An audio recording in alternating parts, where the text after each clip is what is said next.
La educación de la mayoría de la gente parte de un único modelo económico, por ejemplo. Y por eso casi todo el mundo trata de resolver los problemas de la misma manera.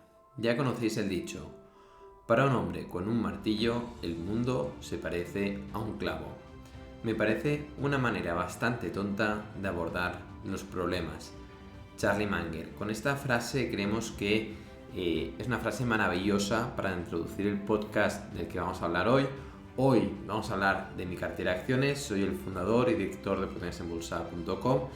Es una revista digital de inversión en valor que se fundó en el año 2019 y desde entonces, con las 48 empresas que hemos publicado en esta revista, hemos hecho un seguimiento de la rentabilidad de un inversor que hubiera invertido al día siguiente de publicar la revista y de media, la rentabilidad media de todas las empresas publicadas es actualmente, a fecha 12 de enero de 2023, del 41,27% y una rentabilidad media anualizada del 112%.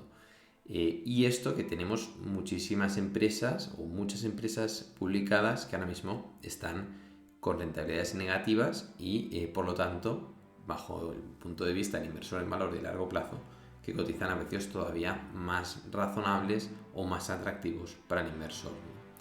Pero en todo caso, hoy no vamos a hablar de las revistas, hoy vamos a hablar, tal y como dijimos en finales de 2022, de mi cartera de acciones. No vamos a hablar sobre qué empresas tengo en mi cartera, en mi sociedad de holding, sino que vamos a ver cómo he estructurado esta cartera y creo que hablar de los modelos mentales de Charlie Munger ayudará mucho a entender por qué está formada de esta manera la cartera. Verán que no es una cartera que siga una filosofía única, sino que sigue varias filosofías, siempre con la perspectiva de la inversión en valor y a largo plazo y con una perspectiva empresarial. Cuando decimos perspectiva empresarial significa que yo cuando invierto en una compañía paso a ser propietario de esa compañía, de una parte, de una pieza, una porción de esa compañía, pero me siento como lo que realmente es y miro la parte empresarial. Los precios, considero que los mercados no son eficientes, es la filosofía de la revista de inversión de potenciasembolsa.com y bajo esta perspectiva, bajo esta opinión de mercados no eficientes, decido cómo invierto mi patrimonio, ¿no? Mi capital. Y bueno, la rentabilidad, si de la revista, la rentabilidad media anualizada, he conseguido que las revistas publicadas generen esta rentabilidad real del más del 100% y la rentabilidad media de las más de 48 empresas publicadas de media es del 41%. Claro, soy un inversor que sigue las revistas, que es suscriptor desde hace tiempo, además promedia el coste monetario, hecho que yo hago, pues puede obtener rentabilidades todavía mejores, ¿no?, que las de las revistas, ¿no? Con lo cual pueden imaginar que la cartera familiar es rentable y bate el mercado y se consigue básicamente invirtiendo en empresas y aprovechando el pánico y el miedo de los inversores y comprando precios mucho más baratos porque, bueno, creemos que ese miedo de corto plazo, esa falta de visión de largo plazo, esa falta de sensatez que tiene el mercado se puede aprovechar como una oportunidad y esa oportunidad es la que te genera ventaja respecto a la media.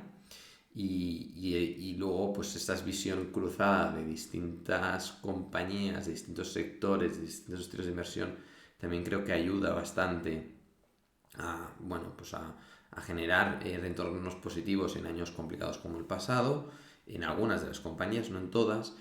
Y bueno, y luego hay el factor de la diversificación, ¿no?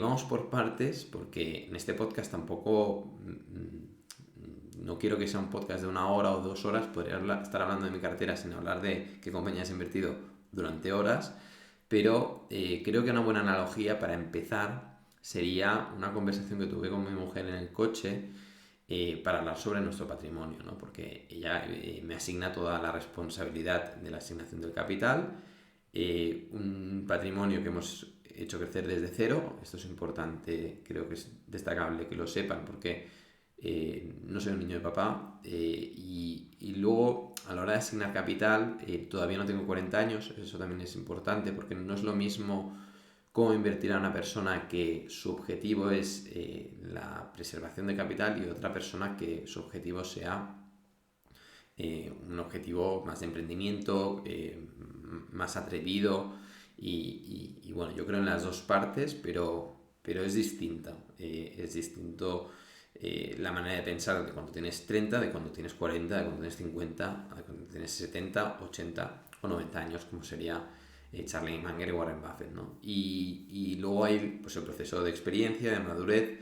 Yo empecé a invertir con 12 años, ahora todavía no llego a los 40 y bueno, el patrimonio, pues gracias a la inversión en valor, pues me he podido evolucionar como persona y cada día voy aprendiendo, pero también es importante pues tener en cuenta estas cosas, ¿no? De, bueno, pues patrimonio generado por cuenta propia, una visión de inversión bastante emprendedora y empresarial y bajo ese contexto el objetivo principal de la cartera no es la preservación de capital y mantenerse o conservar el patrimonio como mínimo que supere la inflación, sino que genere retornos claramente superiores a la inflación. Al menos ese es el objetivo, de momento se está cumpliendo, ojalá siga cumpliendo durante los próximos años, al menos lo intentaremos.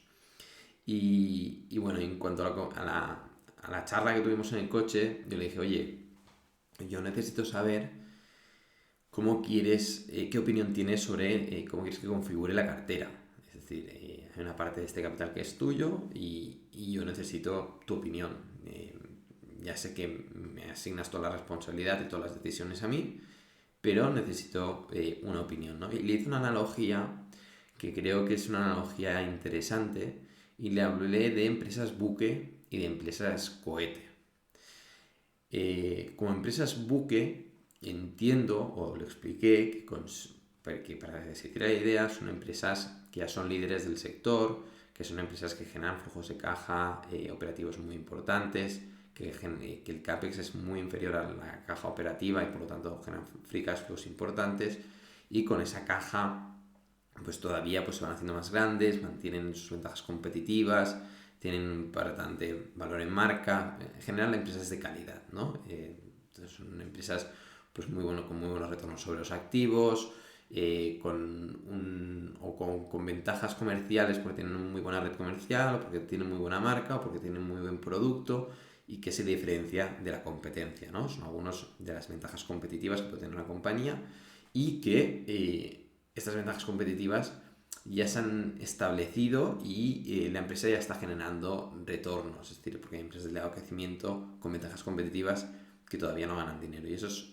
otro tipo de compañía. Pero las empresas buque son este tipo de compañías, ¿no? Y también entran empresas de transporte marítimo que también son buques, ¿no? Pero no, cuando hablo de empresas buque no estamos hablando de una empresa de transporte marítimo, que también, sino de empresas que bajo mi punto de vista y opinión tengan ventajas competitivas y que financieramente no dependan de financiación exterior, sino que su propio negocio genera unos flujos de caja que permite autofinanciarse, aunque luego cojan deuda para apalancar un poco el posicionamiento de la compañía, pero sí que la compañía en términos generales, pues a largo plazo, si asignan también el capital como lo ha hecho hasta ahora, pues vaya a tener muy buenos resultados, ¿no? Son empresas de mucha calidad y que bajo mi punto de vista tiene mucha lógica y total sensatez tener en cartera.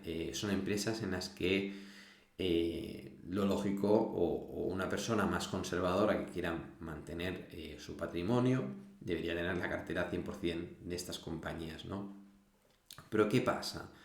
Que también nos gusta el rock and roll y también nos gusta invertir en empresas cohete. ¿Y cuáles son las empresas cohete? O cómo le expliqué que son las empresas cohete?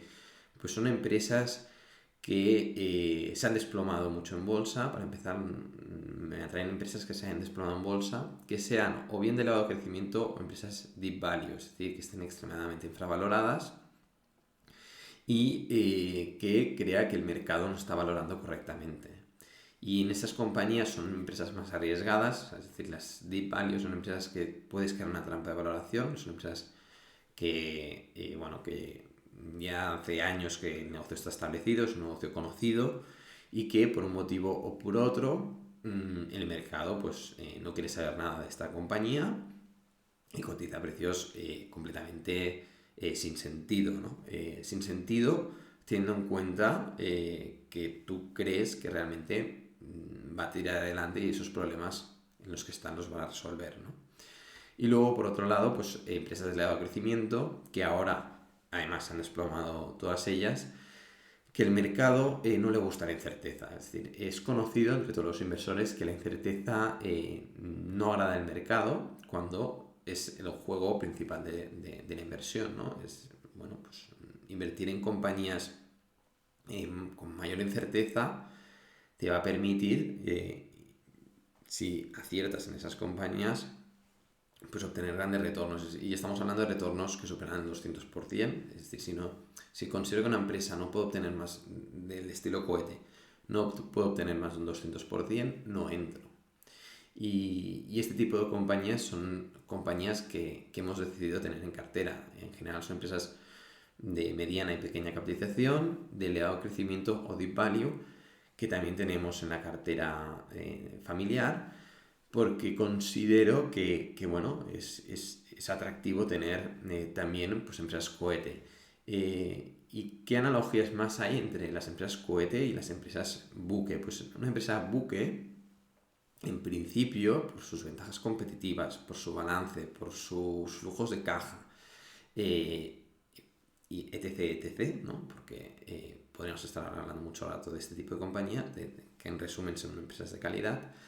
En principio no tienen de darnos muchas sorpresas, es decir, pueden haber correcciones, pero si vamos siguiendo la compañía y sigue manteniendo esas ventajas competitivas, cualquier corrección se hará una corrección para acumular más acciones y son empresas para dejarlas, ¿no? Para no salir en muchos años, es decir, el periodo de tenencia, como diría Buffett, es para toda la vida y bueno, son empresas realmente interesantes con una probabilidad de pérdida total del capital mucho más bajas que las otras.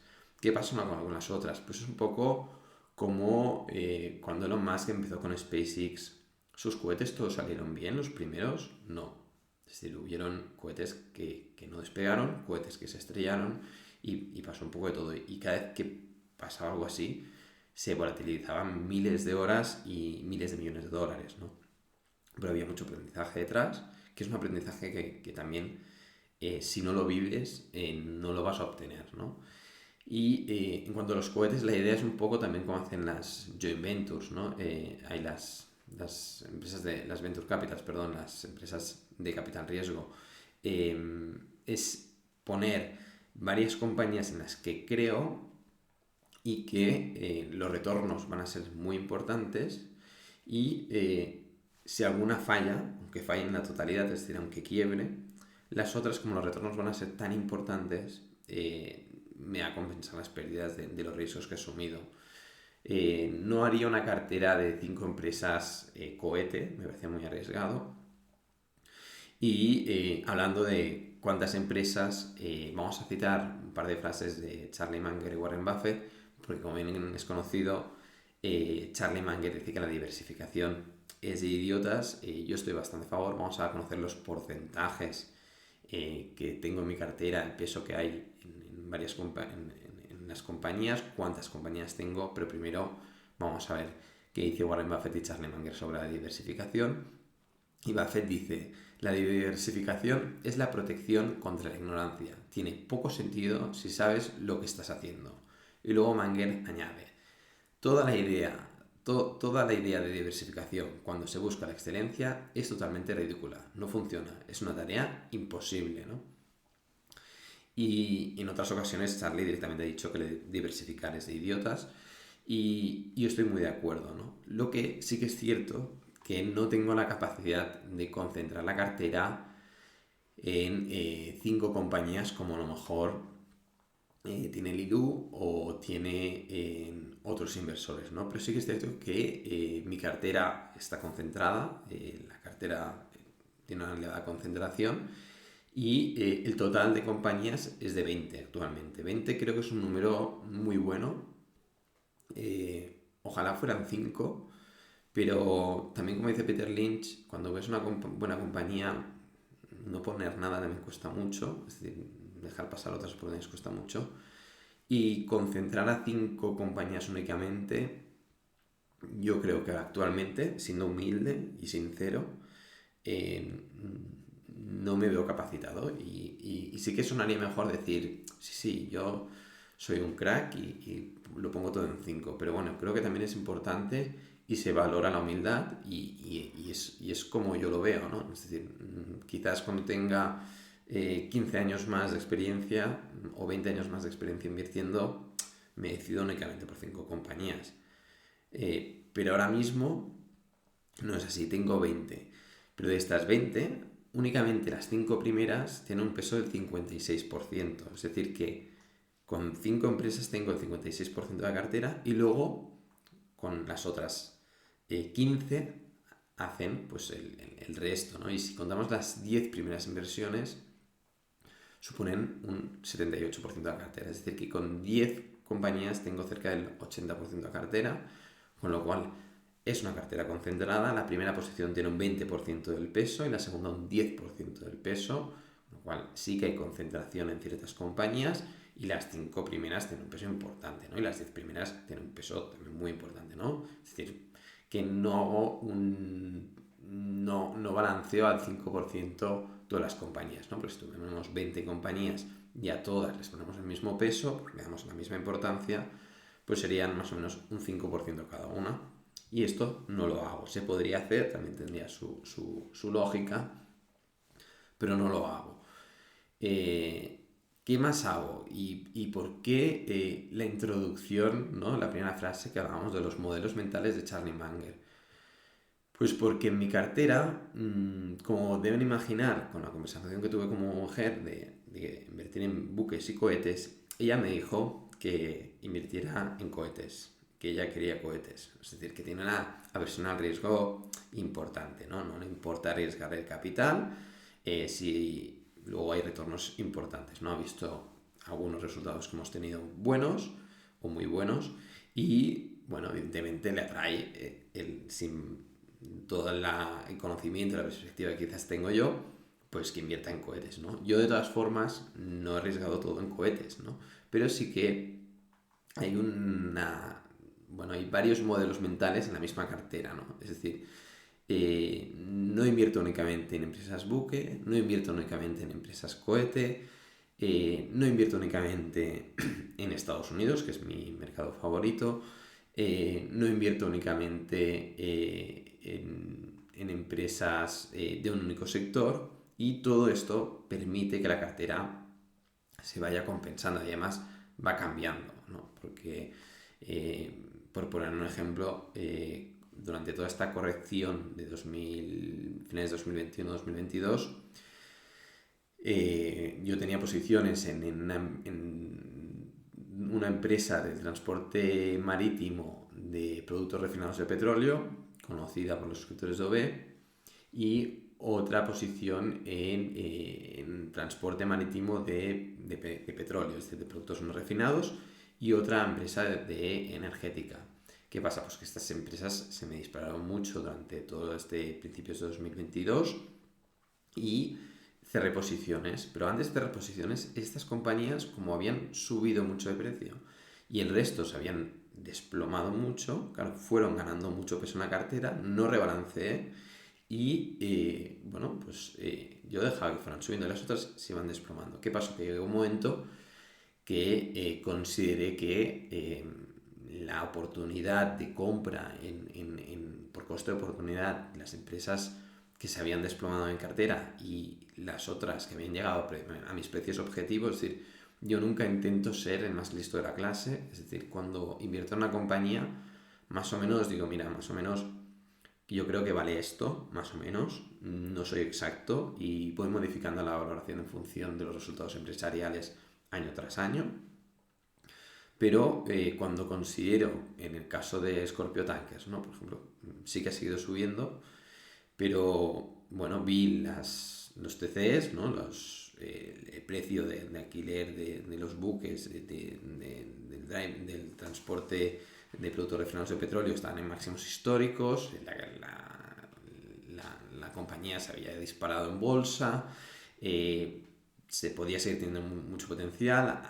En términos de valoración, claro, con esos resultados empresariales está barata, pero son resultados empresariales que tengo mis dudas que se mantengan esos ratios de valoración, estos ratios de transporte, ¿no? Esos tan altos, ¿no? Y ante eso, pues decidí pues liquidar posiciones y con toda esa caja, pues de partir esa caja en nuevas posiciones y en posiciones que ya tenía abiertas, ¿no? Con lo cual la cartera siempre se va modificando año tras año y los pesos también van cambiando, ¿no? Pero eso es la fortaleza que creo que tiene la cartera, ¿no? Y que tienen las carteras que no se rebalancean de forma automática, sino que los hacemos cuando una empresa está sobrevalorada, pues sales de esa compañía y vas a comprar la empresa más infravalorada de las que tienes estudiadas. Y eso a largo plazo genera grandes retornos, ¿no? Cuando tú compras fondos indexados, estás poniendo más peso en las empresas que más han subido y menos dinero en las empresas que menos han subido, porque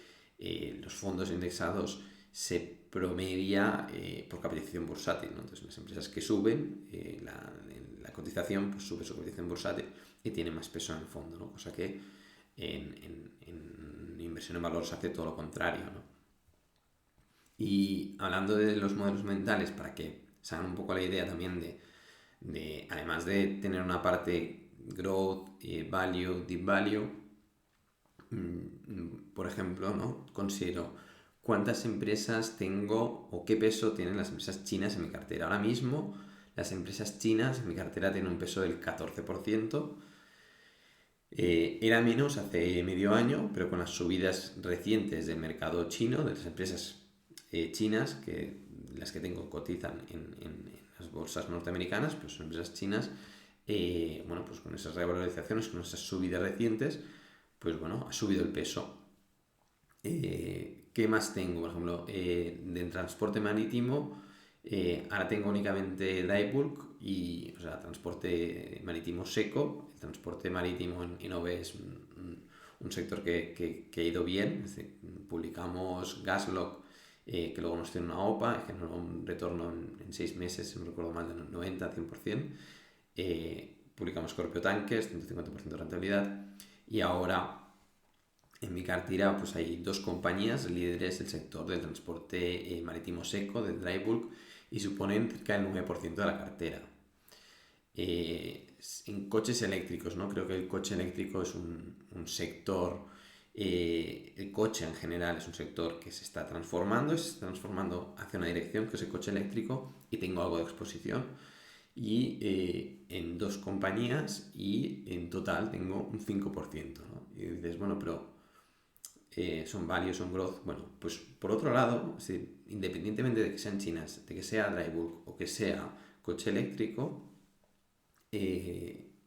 tengo otra manera de ver la cartera, que es cuántas empresas son value y deep value. Pues empresas value considero empresas buque, y de empresas buque que creo muchísimo en ellas, que algunas de ellas se han desplomado un poco en bolsa últimamente y he aprovechado para acumular acciones, en otras las he dejado como estaban, y más o menos ahora mismo tienen un peso del 35% del total de la cartera, las empresas buque. Luego hay 2 empresas deep value que suponen cerca del 10%, es decir, que si sumamos las empresas value y las deep value, son empresas extremadamente infravaloradas, nos vamos a cerca del 45-46%. Y en empresas growth, más o menos, nos vamos al 50%. Es decir, que entre una cosa y la otra tengo un 50-60% en empresas cohetes, si consideramos las growth y las deep value como empresas cohete, y otro 35-40% en empresas value, ¿no? Y esto va fluctuando, ¿vale? Si contamos las deep value y las value conjuntamente y luego las growth de forma separada, tenemos más o menos un 50% y 50%. ¿Y por qué lo de los modelos mentales cuando decimos value growth? Porque hay muchísimas carteras y sobre todo en la gestión de fondos que se ven en las carteras que tienen fronteras mentales, tienen límites mentales que yo con los años me he ido sacando. Hay carteras que únicamente tienen empresas value y muchas veces no son empresas buque porque no crecen. Para mí es importante que todas las empresas que tengan cartera crezcan, aunque sea poco, pero que crezcan. Si una empresa no creo que vaya a tener posibilidades, potencial de crecimiento a largo plazo, aunque sea poco, no me interesa. Luego, que sean empresas rentables, como todas las value que tengo en cartera, y que generen flujos de caja libres importantes y que reinviertan correctamente el capital, es crucial, pero no es el 100% de mi cartera. Podría serlo, y tiene lógica que lo sea, pero es curioso ver que los gestores o se especializan en empresas de elevado crecimiento, que la mayoría de ellas todavía pierden dinero, como podría ser Cathie Wood o Tiger Global o Coatue o muchas otras gestoras importantísimas que se especializan mucho en empresas de elevado crecimiento. Y luego tenemos pues los gestores españoles de la inversión en valor en general que invierten únicamente o prácticamente únicamente en empresas conocidas como value sin tener en cuenta las empresas growth. Para mí es interesante tener empresas growth no únicamente por el retorno, sino porque las empresas growth de hoy son las empresas value del mañana. Y eso es una reflexión también interesante. Todas las empresas que ahora conocemos como value, y para mí value ahora mismo es Apple y es Alphabet, por ejemplo, y ya no diremos que Charlie Munger y Warren Buffett tienen 40% de su cartera en Apple. ¿Por qué? Porque ya son empresas líderes, son empresas buques, son empresas que generan flujos de caja libre importantísimos. Están ahora, estarán mañana, estarán de aquí 5 años y estarán de aquí 10 años. No tengo duda. Y son empresas maravillosas, ¿no? Y tienen unas ventajas competitivas clarísimas y es muy lógico tenerlas en cartera. Pero Google, aparte de que es muy emprendedora y que sigue comprando nuevos proyectos y emprendiendo nuevos proyectos, y esa es la base de su filosofía de crecimiento, si han estudiado Alphabet lo sabrán, todas ellas en su día fueron empresas de elevado crecimiento o con elevadas dudas. Y ahora se han hecho como se han hecho, ¿no? Cuando Google salió a bolsa, pues muy pocos invirtieron en ella porque muchos tenían dudas sobre Google. Y ahora es quien es, ¿no? Y así todas, ¿no? O sea, es decir, todas las empresas que ahora conocemos, que ahora son las más grandes del mercado, como Amazon o Netflix, que son empresas súper rentables, en su día no lo fueron. En su día o fueron o no fueron rentables o fueron muy poco rentables y eran muy pequeñitas y se han ido haciendo muy grandes. Y esa es la diferencia, ¿no? Entonces, si tú tienes una perspectiva a largo plazo, aunque estés invirtiendo en una empresa growth, si realmente crees en ella a largo plazo, a lo mejor consigues que esa empresa acabe siendo una de esas, sea quizás un Amazon, un Apple o un Netflix, no lo sabes, pero aunque sea una que se quede en una capitalización bursátil de 100.000 millones cuando has invertido, cuando valía 1.000 millones o cotizaba por 1.000 millones, pues ahí vas a tener unos retornos gigantescos. No hace falta que sea una empresa de 500.000 millones, pero bueno, de 1.000 millones a 10.000 a 50.000 millones, hay unos retornos extraordinarios en los que puedes estar dentro si inviertes en empresas que todavía capitalizan por 1.000, 5.000, 10.000 millones. Y por lo tanto, como inversor de largo plazo, tiene su lógica. Los mejores o los mayores retornos o las personas más ricas del mundo han sido empresarios que han visto o han hecho crecer su compañía desde cero y que luego se ha hecho tan grande que su patrimonio se ha hecho gigantesco, ¿no? Y muchas de estas empresas podrían haber participado en sus fases iniciales, en sus primeros 5 o 10 años, cuando ya cotizaban en bolsa, y luego, pues 15 años más tarde, 20 años más tarde, estas empresas se han hecho gigantes porque ese líder estaba ahí, porque ese fundador estaba ahí y porque ese proyecto empresarial realmente era bueno y además pues su evolución ha sido muy positiva, ¿no? Con lo cual creo que hemos visto un poco cómo he estructurado mi cartera. algo más de información que les puedo dar, pues la primera posición tiene un 20%, es una empresa de elevado crecimiento, pero es una empresa que cumple con el elevado crecimiento, pero cumple curiosamente con la inversión al estilo Graham, es decir, que si la compramos en la totalidad y la liquidáramos, obtendríamos más que su capitalización bursátil, ¿no? Es decir, no tiene ningún sentido la capitalización bursátil actual, por eso tengo un 20% en esa posición. La siguiente es una Deep Value, que tiene un 10% del peso actualmente, la cotización actual, esto cada día cambia. Y bueno, es una empresa Deep Value porque bueno, los precios se han desplomado y también si la liquidáramos cotizaría, bueno, vale más que su precio de liquidación. Y bueno, las otras siguientes compañías tienen una cerca de un 9, un 8 y cerca de un 8% la siguiente, haciendo este 56% las 5 primeras posiciones. Y luego, como os he dicho, se reparto hasta las 10 posiciones cerca del 80 y luego hasta el 20, pues las posiciones van cayendo. Creo que a nivel de concentración de cartera ha quedado claro cómo lo hago, que cada uno decida cómo quiere posicionar su cartera. Esta cartera va cambiando, el número no cambia mucho, es decir, normalmente estoy entre las 15 compañías y las 22 compañías y ya me molesta que pase de 20 y ya que a la que llego a 20 considero si realmente estoy diversificando demasiado y es un límite, está bien ponerse esas cifras, porque si estás teniendo 50 compañías vas a acabar teniendo un retorno seguramente similar a algún índice de mercado y por lo tanto la parte de la concentración que defienden Munger y Buffett estoy completamente de acuerdo. Y en cuanto a los modelos mentales, aunque Buffett siempre habla de los modelos mentales en cuanto a que aprendas sobre las distintas disciplinas y a partir del aprendizaje de las distintas disciplinas, pues tomes enfoques distintos sobre un mismo tema para que tengas mayor amplitud de miras.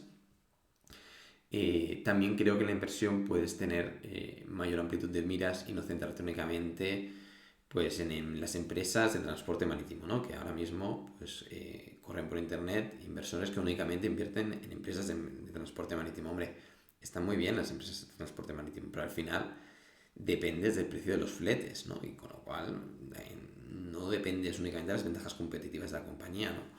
Si tú inviertes en Apple o en Coca-Cola, dependerás de las ventajas competitivas de la compañía.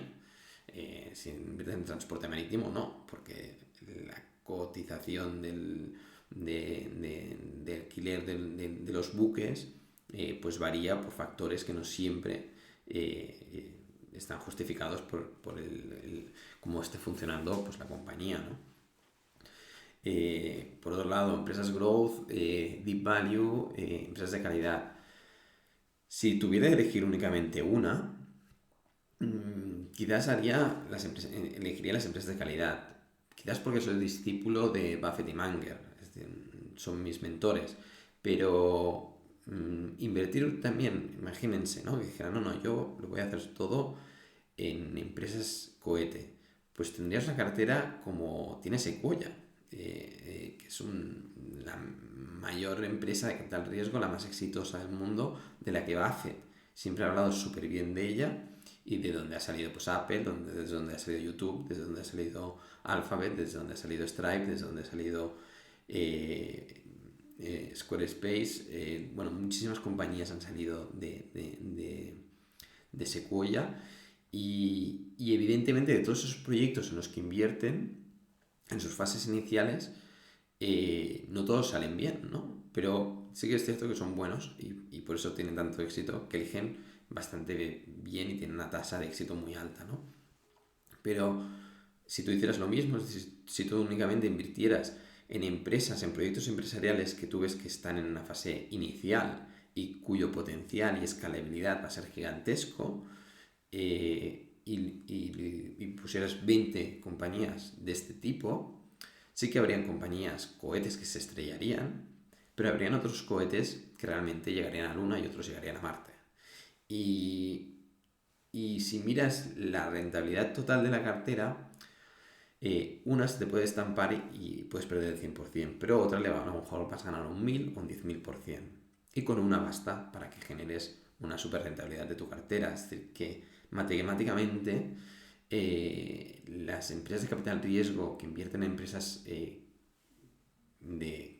están en fases iniciales, y las empresas de gestión, los hedge funds que invierten en empresas de largo crecimiento, obtienen buenos retornos porque también tiene sentido. Y abrirse la mente a los dos lados, puede hacerte que tu cartera sea, al final, sea más defensiva que una cartera centrada en un único estilo de inversión, porque las rentabilidades estarán descorrelacionadas y eso también creo que le genera fortaleza a la cartera, y es algo que personalmente también me gusta, ¿no? Es decir, cuando entras en el campo contrario y entiendes cómo ellos ven tu juego, quizás ves las debilidades de tu propio juego, y eso es una maravilla, ¿no? Charlie Munger siempre lo dice también, que invierte, es decir, invierte no a nivel de invertir dinero, sino que inviertas la visión, que la veas desde el otro lado. Y los inversores muy value muchas veces no entienden los growth, y los growth no entienden a los value. Pero si entiendes a los dos, quizás tu cartera acabará cambiando su composición. Recordar que quizás tengo ese 50-50 más o menos, pero no tengo aún todavía los 40. Tengo una visión empresarial emprendedora, y cada inversor ha de crear su cartera bajo a su personalidad, a su proyecto de vida, a su personalidad y a su aprendizaje, ¿no? Y para finalizar este podcast, esta charla sobre cómo he configurado mi cartera, que espero que les haya sido de utilidad, pues quiero acabar con una frase de Charlie Munger que creo que defiende mi filosofía de vida, tanto la filosofía de vida, en la filosofía de OB en cuanto al trabajo, ya que los suscriptores que llevan suscritos de 2019 habrán visto la evolución de OB y seguimos trabajando en ella, porque vienen muchas novedades en OB y ya lo irán viendo durante el año, pero también en mi vida personal y en todo el conjunto de mi día a día, ¿no? Y dice así: dedica cada día a ser un poco más sabio de lo que eres cuando te levantaste por la mañana. Cumple con tus obligaciones con fidelidad y corrección. Lucha y avanza en cada una de ellas centímetro a centímetro, día tras día. Al final, si vives lo suficiente, la mayoría de la gente obtiene lo que se merece. Charlie Munger. Creo que con esta frase podemos terminar. Les invitamos a que sigan aprendiendo, a que sigan esforzándose en ahorrar y crear su patrimonio personal y familiar, y nada, y que tengan muy buenas inversiones. Recuerden que la revista OB, los que no están suscritos pueden suscribirse gratis durante 30 días y ver todo el contenido gratis y sin compromiso. La plataforma es automática, es decir, que ustedes mismos tienen un panel de control y se pueden dar de baja cuando quieran. Y además que sepan que en breve vamos a publicar para los suscriptores el seguimiento de las empresas chinas publicadas en las revistas OB, que curiosamente las empresas chinas han empezado a subir de forma clara durante los últimos meses, antes que las empresas norteamericanas, y es curioso o es destacable ya que las empresas chinas empezaron las correcciones también más o menos 6 meses antes que lo hicieran las empresas norteamericanas, ¿no? Empezaron a corregir antes y ahora ya están subiendo con mucha fuerza las empresas chinas, o la mayor parte de ellas, y bueno, y es interesante, ¿no? Y ahora mismo pues vamos a publicar este seguimiento de las 3 empresas que hemos publicado en las revistas OB. Esto es todo, nos vemos, hasta la próxima.